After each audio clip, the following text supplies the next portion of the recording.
He walked into his new precinct disguised as a nobody. An arrogant officer spat in his face. That officer had no idea he just sealed his own fate by disrespecting the new chief of police.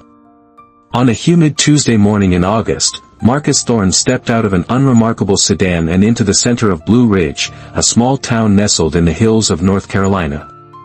To any casual observer, he was just another man down on his luck.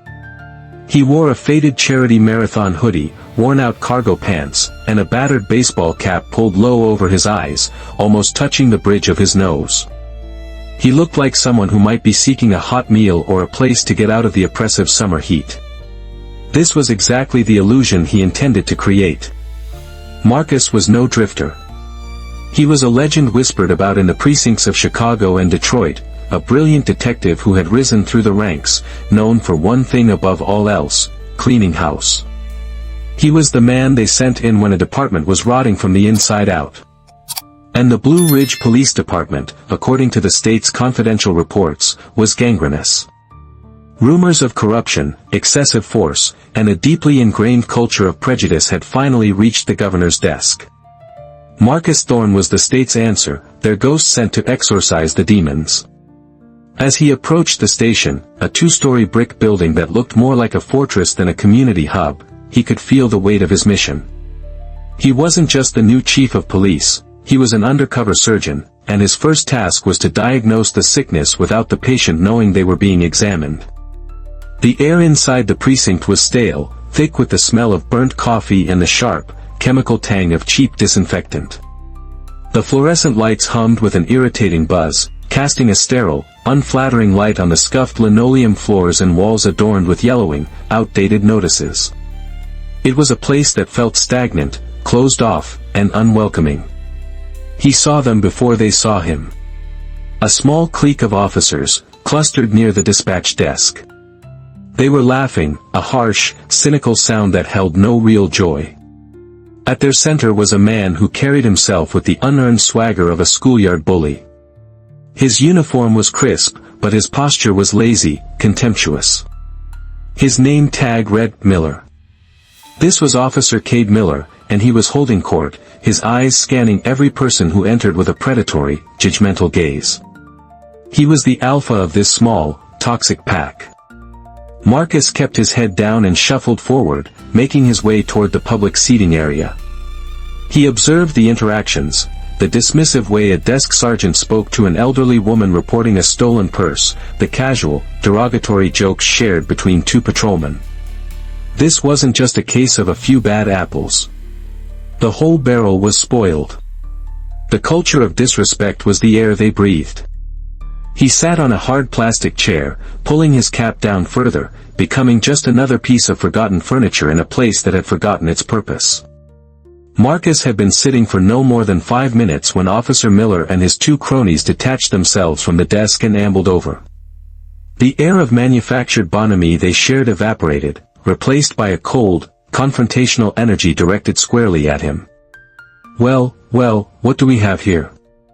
Miller's voice was a loud, theatrical drawl, designed to capture the attention of the entire room. He stopped directly in front of Marcus, planting his feet wide, his hands on his hips. His friends flanked him, smirking. Marcus remained silent, his gaze fixed on the floor, playing his part. "Lost your way, buddy," Miller continued, his voice dripping with condescension. He gestured vaguely around the station. "This isn't the soup kitchen. That's 2 blocks down. Or did the sign confuse you?" Laughter erupted from his partners. A few other officers in the room looked over, their faces alight with cruel amusement. This was clearly a familiar form of entertainment. Marcus slowly lifted his head, his expression carefully neutral.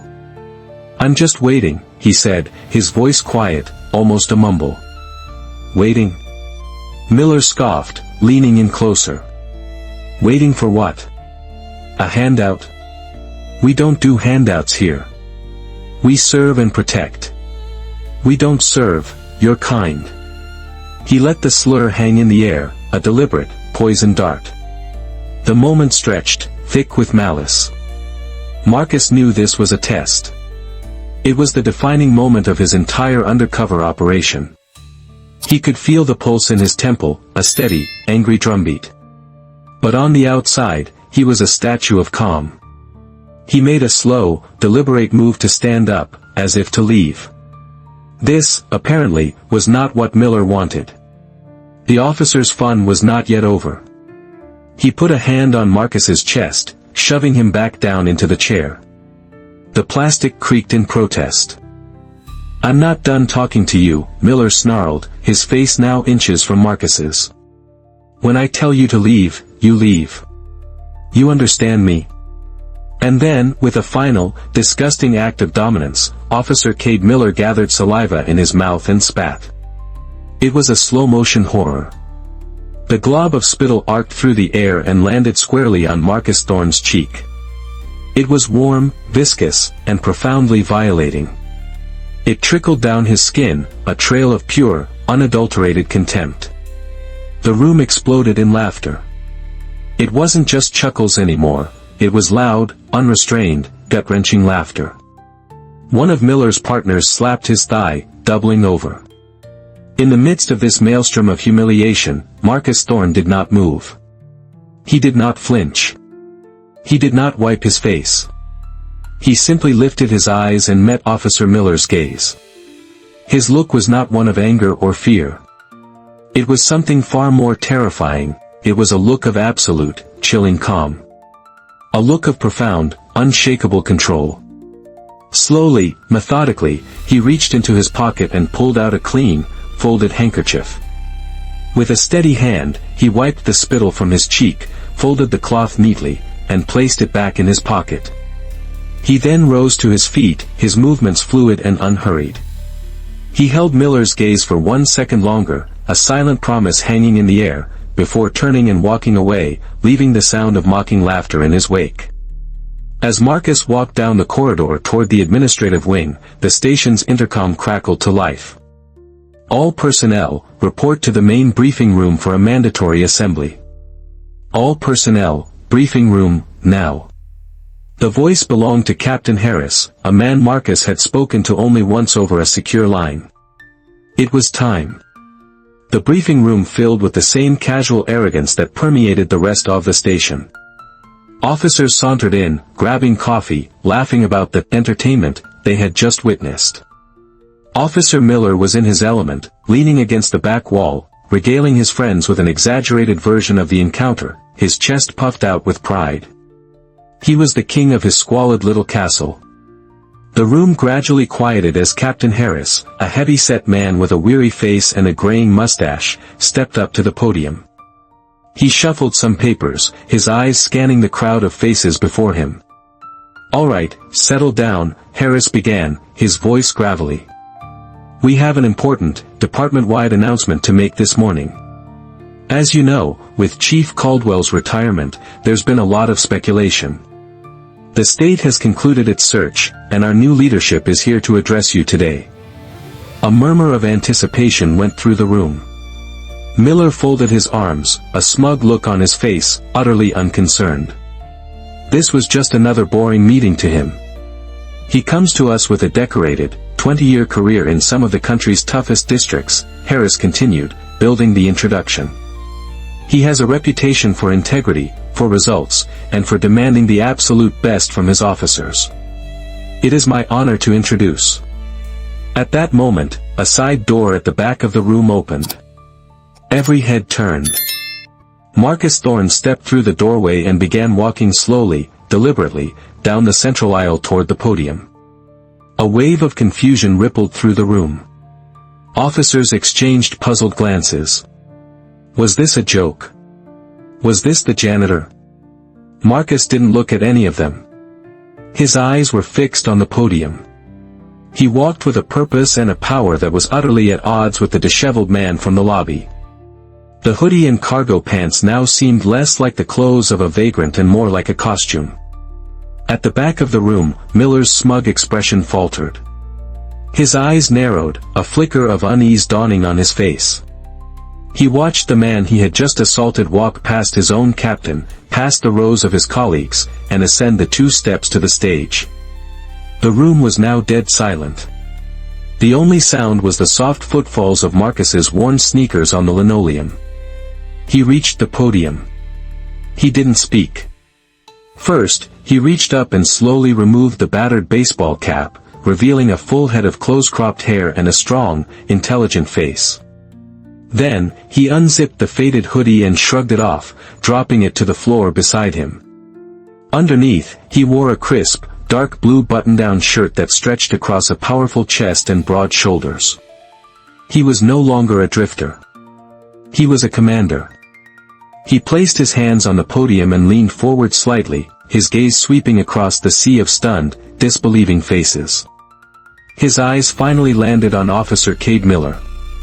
The color drained from Miller's face, his jaw slackening in dawning horror. "Good morning," Marcus Thorne said, his voice no longer quiet, but a clear, resonant baritone that filled every corner of the room with effortless authority. "My name is Marcus Thorne. And as of today, I am your new chief of police." The silence that followed his announcement was absolute. It was a heavy, suffocating silence, thick with shock and a rapidly spreading fear. You could have heard a pin drop on the linoleum floor. Every officer in the room was frozen, their minds struggling to reconcile the man they had seen humiliated in the lobby with the powerful, commanding figure who now stood before them.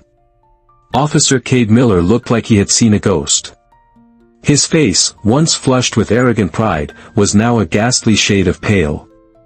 A fine sheen of sweat broke out on his forehead. His smug posture had collapsed, and he seemed to be shrinking against the back wall, as if trying to will himself invisible. Marcus let the silence hang in the air for a few more seconds, a deliberate, tactical move that amplified the tension to an almost unbearable degree. His gaze moved from Miller, slowly, methodically, across the faces of every other officer in the room. He saw the nervous shifting, the wide eyes, the dawning comprehension of those who had laughed the loudest. "I came in this morning in civilian clothes for a reason," Marcus began, his voice calm but carrying an edge of cold steel. "I didn't want a formal tour. I didn't want sanitized handshakes and prepared speeches. I wanted to see this department for what it truly is.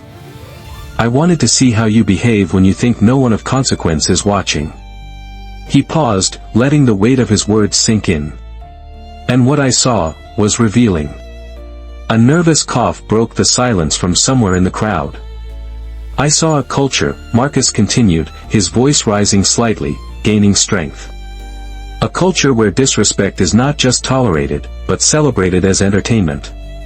A culture where a citizen, any citizen, can be judged, mocked, and assaulted based on nothing more than their appearance. A culture of bullying that has been allowed to fester in the dark for far too long." His eyes found Miller again. "Let me be perfectly clear. That culture ends today. It ends right now." He stepped out from behind the podium, moving to the front of the stage, closing the distance between himself and his new subordinates.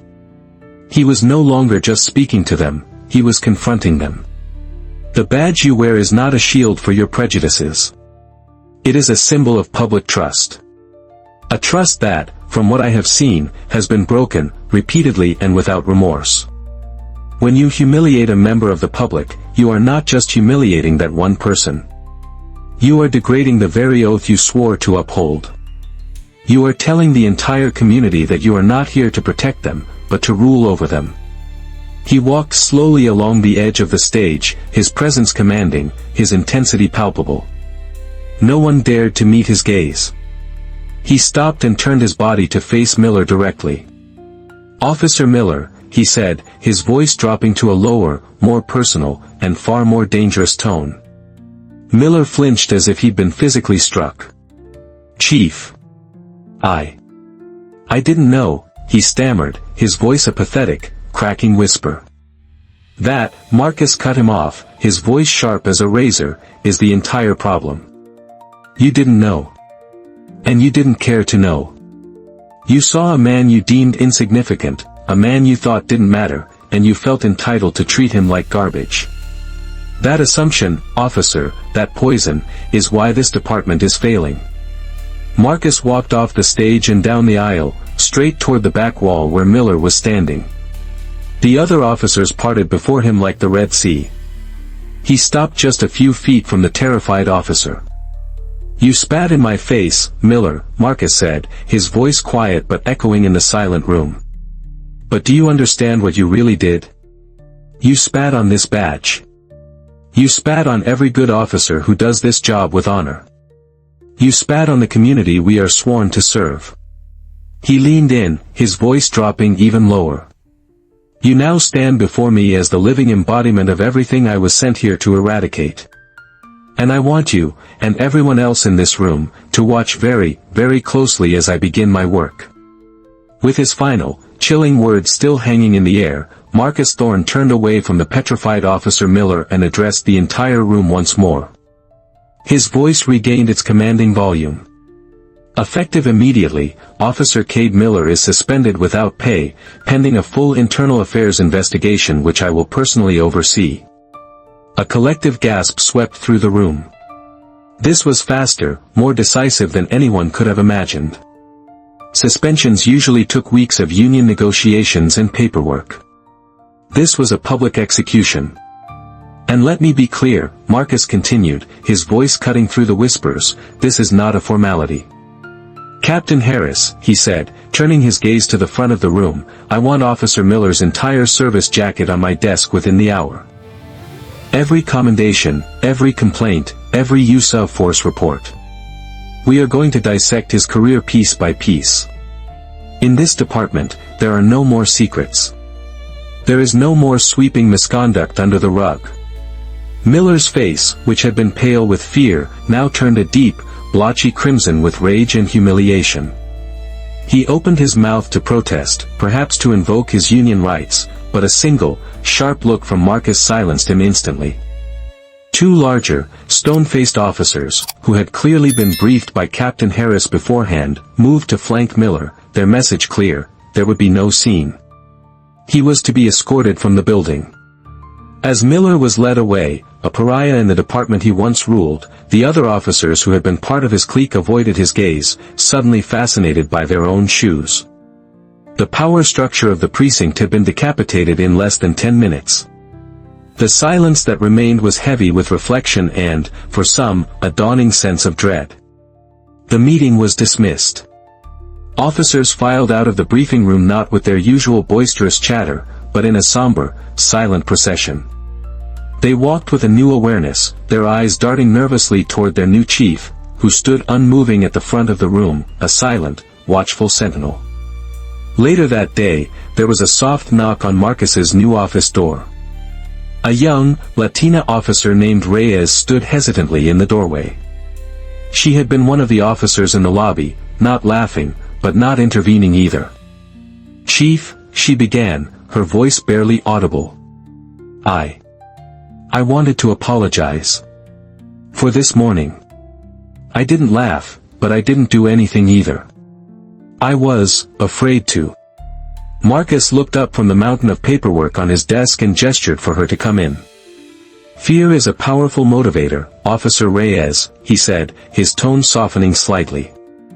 "It can make good people stay silent when they should speak up. The question is, what do you do now?"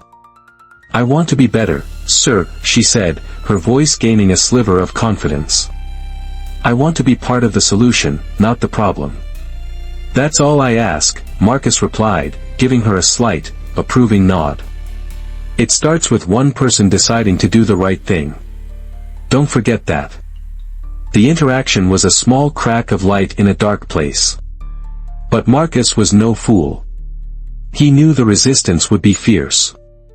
Later that afternoon, Captain Harris informed him that Miller had already called his union representative, screaming about unfair treatment and a violation of his rights. "He's going to fight this, Chief," Harris warned. "Let him," Marcus said, his eyes fixed on the thick file in front of him, Miller's jacket. "Let him fight.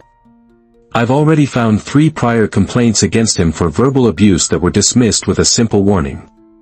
He's been hiding in plain sight for years. His fight is already over. He just doesn't know it yet." The weeks that followed were a seismic shift for the Blue Ridge Police Department. The name Cade Miller became a cautionary tale, whispered in the hallways. His appeal was swiftly and publicly denied after Marcus's investigation uncovered a pattern of behavior that was impossible to defend. His dismissal sent a shockwave through the department. The old rules were dead. Marcus Thorne was a constant, visible presence. He walked the halls, he showed up at roll calls, he rode along on patrols. He didn't manage from behind a desk, he led from the front. He implemented mandatory, rigorous training on de-escalation, community relations, and, most controversially, implicit bias. There was pushback. A few veteran officers, cronies of Miller, filed grievances or took early retirement. Marcus let them go without a fight. He knew you couldn't force change on those who refused to see the need for it. He was clearing out the rot to make room for new growth. He focused on the younger officers, like Reyes, who were hungry for a new culture, one built on respect, not fear. The real test, however, lay outside the station's walls. The community of Blue Ridge was deeply skeptical, their trust in the police eroded by years of neglect and hostility. Marcus knew that rebuilding that trust would be his life's work. One Saturday, he attended a community barbecue in a local park. He was in uniform, but he spent most of his time listening, not talking. A young boy, no older than 10, shyly approached him. "Are you the real police chief?" the boy asked, his eyes wide. "I am," Marcus said, crouching down to be at the boy's level, offering a warm smile. The boy shuffled his feet. "My dad says the police are just bullies." Marcus's smile didn't falter, but his eyes grew serious. He looked the boy straight in the eye. "Your dad has probably seen some things that made him feel that way, and he's not wrong. Some people have made bad choices. But we're trying to fix that. We're trying to be better." He paused, then added, "You should judge a person by their actions, not by their uniform. That goes for me, too. Okay?" The boy considered this for a moment, then a small, hesitant smile broke across his face. He nodded. It was a small moment, a single conversation, but for Marcus, it was everything. It was the seed. By the end of his first year, the precinct was a different institution. The atmosphere was no longer toxic and cynical, but professional and focused. The laughter that echoed in the halls was genuine now, born of camaraderie, not cruelty. Standing in the main hallway one evening, watching the night shift head out on patrol, Marcus felt a quiet sense of hope. The road ahead was long, and the work was far from over. But the change had begun. It was real, it was tangible, and it had all started on a humid Tuesday morning, with a single, disgusting act of disrespect that had awakened a sleeping giant. True change is never easy. It takes courage, conviction, and an unwavering belief in what is right. Do you believe one person's determination can truly reform a broken system? Share your thoughts in the comments below, and please, comment with respect. If this story of justice and accountability inspired you, please like, share, and subscribe for more.